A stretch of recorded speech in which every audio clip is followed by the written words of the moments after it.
दोस्तों 90% लोग अंग्रेजी गलत बोलते हैं, यहाँ तक कि बहुत सारे एजुकेटेड लोग भी। सही जानकारी नहीं होने के कारण स्कूल, एग्जाम, इंटरव्यू में वही गलत अंग्रेजी को रिपीट करते हैं। यदि दोस्तों आप भी उनमें से एक हैं, आपको भी एहसास नहीं होता है कि हम गलत अंग्रेजी बोल रहे हैं, तो आप इस वीडियो को जरूर अंत तक देखिएगा। ओके दोस्तों, यदि आप थोड़ा थोड़ा भी अंग्रेजी इंप्रूव करेंगे तो आपका स्पोकन इंग्लिश है जो फास्ट, फ्लुएंट और कॉन्फिडेंट हो जाएगी। ओके, तो आइए without any waste of time let's start friends. Okay, so friends, यहाँ पे टॉपिक है कि daily use spoken English common mistakes and corrections. Okay, correction first में आइए। जैसे देखिए यहाँ पे सबसे पहले आपको बात करें तो बहुत सारे लोग के मुंह से सुनिएगा आई एम अग्री, जो कि क्या है दोस्तों, गलत है। आई एम अग्री नहीं, क्या बोलेंगे, I agree. Okay, I agree. यदि हमको किसी को बोलना है कि आई अग्री विद यू, मैं आपसे सहमत हूं, तो वहां पे I am agree with you नहीं, I am agree with you गलत बोलना, गलत है। क्या बोलेंगे, I agree with you. Okay, I agree with you. Okay, इस प्रकार। जैसे देखिए यहाँ पे हिंदी एक्सप्लेनेशन की बात करें तो यहाँ पे हिंदी एक्सप्लेनेशन भी लिख दिया दोस्तों कि अग्री एक वर्ब है, इसके साथ हम इज एम आर नहीं लगाते हैं। अग्री के साथ इज एम आर का प्रयोग नहीं करते हैं। क्या बोलते हैं, आई अग्री बोलेंगे, आई एम अग्री नहीं। जैसे देखिए यहाँ पे डेली सेंटेंस है कि आई agree with you, I agree with you, ना कि आई am agree with you. Okay, मैं तुमसे सहमत हूँ, आई अग्री विद यू। आप एक माइंड में ध्यान में रखिएगा आज के बाद कि हमको बोलना हो तो क्या बोलेंगे, I agree with you. Okay, थोड़े थोड़े ही आप इंग्लिश इंप्रूव करिए, ये आपके लिए बहुत आपके स्पोकन इंग्लिश को इम्प्रूव कर देगा, और आपका स्पोकन इंग्लिश हो जो फास्ट, फ्लुएंट और कॉन्फिडेंटली फिर बोलिएगा। ओके, कोई बोलती अंग्रेजी बोले सर, ऐसा आपके माइंड में विचार आएगा। ओके, यानी घमंड वाला विचार तो नहीं आना चाहिए। ऐसा गलती किसी से भी हो सकती है। करेक्शन टू में आइए। जैसे देखिए यहाँ पे कि she is having two brothers, उसके दो भाई हैं। तो दोस्तों हैविंग रिलेशन और पोजीशन के लिए इसको हैविंग में चेंज नहीं करते हैं, इसका कंटिन्यूअस टेंस में यूज नहीं होता है।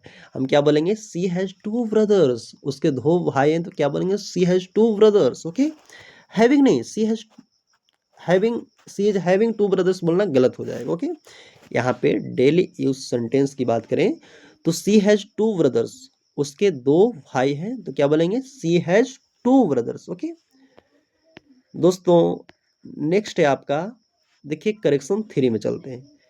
जैसे देखिए यहाँ पे he is more better than मी, ये बोलना ऑलरेडी क्या है, गलत है। बेटर ऑलरेडी यहाँ पे कंपैरेटिव डिग्री है दोस्तों।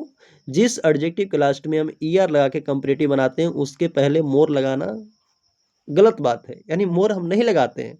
यदि हमको बोलना ऐसे बोलना है कि she is more beautiful than I, तो यहाँ पे ये करेक्ट है, she is more beautiful than I, क्योंकि ब्यूटीफुल है ना, जिसमें मोर देन वन सिलेबल कहा जाए, तो इसमें से एक से अधिक सिलेबल है, उसमें हम सी इज ब्यूटीफुलर देन आई नहीं कर सकते हैं। हम क्या बोलेंगे, she is more beautiful than I बोलेंगे, ना कि सी इज ब्यूटीफुलर। ब्यूटीफुलर यहाँ पे बोलना ठीक भी नहीं लग रहा और गलत भी है।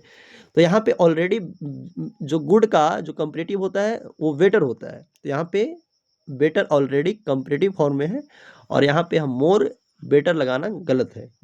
एक बात ध्यान में रखिएगा कि जिस एडजेक्टिव के लास्ट में हम ईआर लगा कर हम कंपैरेटिव डिग्री बनाते हैं, उसके पहले मोर लगाना गलत बात है। तो क्या करेंगे, she is more better than I. Okay, एक बात ध्यान में रखिएगा कि आपको हम आया यहाँ पे बोल रहे हैं, एक बात ध्यान में रखिएगा कि देन के बाद सब्जेक्टिव केस का प्रयोग होता है, सब्जेक्टिव केस का प्रयोग होता है, ध्यान में रखिएगा। यहाँ पे भले स्पोकन इंग्लिश में लोग यूज करते हैं, बोल देते हैं, थोड़ा सा स्पोकन इंग्लिश में चलता है कि ही इज बेटर देन मी, लेकिन यहाँ पे ग्रामेटिकल कहा जाए तो रॉन्ग है। ग्रामेटिकल बोला जाए तो he is better than I होगा दोस्तों। जैसे देखिए आपको हम समझाते हैं क्यों आई होगा। जैसे हम कहा जाए तो तुलना हमेशा समान केस में होता है, तुलना होता है जो हमेशा समान केस में होता है। जैसे कहा जाए तो हम 20 वर्ष का लड़का है, तो हमका जो कंपेयर किया जाएगा वो 20 वर्ष से ही तुलना किया जाएगा। ऐसा नहीं कि हम 20 वर्ष के लड़का हैं तो मेरे सामने 6 महीनों के बचपन से तुलना किया जाएगा, ऐसा होगा नहीं। तो तुलना हमेशा समान केस में होता है, तो यहाँ पे सब्जेक्टिव केस है, तो यहाँ पे भी सब्जेक्टिव केस होना चाहिए, he is better than I am. Okay, इस प्रकार। जैसे देखिए यहाँ पे लिखा हुआ है हिंदी एक्सप्लेनेशन कि वेटर ऑलरेडी कंपैरेटिव है, इसके साथ मोर नहीं लगाते हैं। ओके, जैसे देखिए यहाँ पे he is better than me in English. देखिए यहाँ पे he is better than me in English बोलने के लिए बोल देते हैं लोग, लेकिन यदि हम कहें तो ग्रामेटिकल देखें तो यहाँ पे he is better than I am in English, ये वाला बेस्ट होगा। ओके, तो he is better than me in English चलता है, स्पोकन इंग्लिश में बोलने के लिए बोल देते हैं, लेकिन यदि हम कहें तो पूरा ग्रामेटिकल सही बोलें तो he is better than I am in English. Okay, इस प्रकार तो आप समझ गए होंगे क्या बोलना है दोस्तों, he is better than me या तो he is better than I. Spoken English में चलता है, मी बोल सकते हैं, कोई दिक्कत नहीं। ओके, लेकिन आपको हम थोड़ा बताते हुए चलेंगे कहाँ पे गलत है कहाँ पे सही है। करेक्शन नंबर 4 में आइए। जैसे देखिए यहाँ पे आई डिडंट वेंट देयर, एक बात समझिएगा कि डू, डज और डिड जहां पे दिख जाए इसके साथ वर्ब हमेशा क्या करना है, V1 का प्रयोग करना है। एक बात को ध्यान में रखिएगा कि डू डज डिड जहां पे दिख जाए तो V1 का प्रयोग करना है। ओके, क्या बोलेंगे, I didn't go there, I didn't go there. Okay, ऐसा नहीं कि आई डिडंट वेंट देयर, बोलना क्या हो जाएगा, रॉन्ग। ओके, वेंट क्या है, V2 है। जैसे देखिए यहाँ पे हिंदी एक्सप्लेनेशन की बात करें तो डिड के बाद वर्ब का फर्स्ट फॉर्म आता है। ओके, जैसे डेली यूज सेंटेंस की बात करें तो I didn't go there yesterday, मैं कल वहां नहीं गया, तो क्या बोलेंगे, I didn't go there yesterday. Okay, ऐसा नहीं कि यस्टरडे देख करके बीता हुआ कल की बात करें तो गो का बेंट लगा देते, नहीं नहीं नहीं, डिडंट यहाँ पे लगा हुआ है। डिड के बाद क्या होता है, V1 आता है। यस्टरडे को देख कर बेंट मत कर दीजिएगा, क्या करिएगा, I didn't go there yesterday, ऐसा नहीं कि I didn't went there yesterday, वो बोलना क्या हो जाएगा, गलत हो जाएगा। आप सारा रूल को समझते हुए चलिएगा। करेक्शन नंबर 5 में आइए। देखिए यहाँ पे शी डोंट नो मी, ऐसा बोलना गलत है। ध्यान में रखिएगा कि सी के साथ डज आता है, ही सी इट के साथ क्या आता है दोस्तों, डज का प्रयोग होता है। ओके, बाकी आई बी यू दे के साथ डू का प्रयोग होता है। जैसे हम बोले कि वो मुझे नहीं जानती है तो she doesn't know me, she doesn't know me, ना कि she don't know me. Okay, गलत हो जाएगा। तो यहाँ पे देखिए हिंदी एक्सप्लेनेशन भी है कि ही सी इट के साथ क्या आता है, डजंट, मतलब डज का प्रयोग करते हैं, डज नॉट लगता है। बाकी डू का प्रयोग करना क्या हो जाएगा दोस्तों, गलत। तो देखिए यहाँ पे सी डजंट नो मी, वह मुझे नहीं जानती है, तो क्या बोलेंगे, she doesn't know me. Okay, next है आपका दोस्तों करेक्शन नंबर 6 में आइए। जैसे देखिए मैं कोई गलती कर रहा हूँ तो हम बोले कि I am making mistake, I am making a mistake, ना कि I am doing a mistake. ध्यान रखिएगा कि क्या बोलेंगे, I am making a mistake, I am doing a mistake नहीं। ओके, इस प्रकार देखिए यहाँ पे हिंदी एक्सप्लेनेशन भी है। इंग्लिश में मिस्टेक के साथ हम क्या करते हैं, मेक का यूज करते हैं, मेक होता है ना कि डू। ओके, डू नहीं। ओके, तो ध्यान में रखिएगा कि I am making a mistake बोलेंगे, मैं गलती कर रहा हूँ, मतलब I am making a mistake, I am making a mistake. Okay, एक दो बार रिपीट करिए और लोगों के सामने बोलने का प्रयास करिए, फ्रैंकली, विदाउट फियर। ओके, और आप ये चैनल को सब्सक्राइब करना ना भूलें। यदि आप इस चैनल को आप यदि सब्सक्राइब करते हैं तो आपको ये अंग्रेजी ये चैनल सिखा के रहेगी।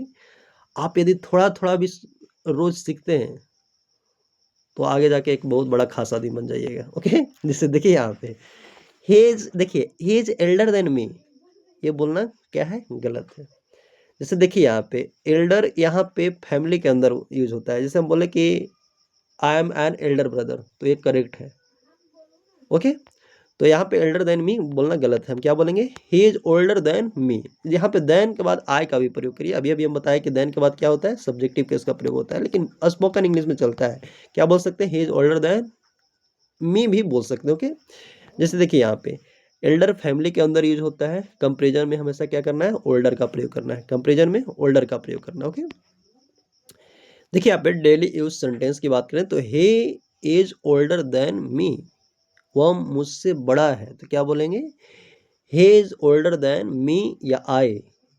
आपको हम आई बताते बताते हुए आ रहे हैं कि क्या कब क्या बोलना है। ग्रामेटिकल यदि हम थोड़ा देख कर चलना है तो क्या बोलेंगे, he is older than I. Okay दोस्तों, करेक्शन नंबर 8 में आइए। जैसे देखिए यहाँ पे करेक्शन नंबर 8 की बात करें दोस्तों तो हम ओपन द फैन नहीं बोलते हैं, ओपन द विंडो बोलते हैं, ओपन द डोर बोलते हैं, लेकिन ओपन द फैन बोलते हैं, नहीं बोलते हैं। हम बोलते हैं टर्न ऑन द फैन, क्या बोलेंगे, turn on the fan. Okay दोस्तों, हिंदी एक्सप्लेनेशन की ओर आइए। आपको हम बताते चलें कि फैन, लाइट, टीवी के लिए turn on turn off use होता है। टर्न ऑफ और टर्न ऑफ और टर्न ऑन होता है। ओके,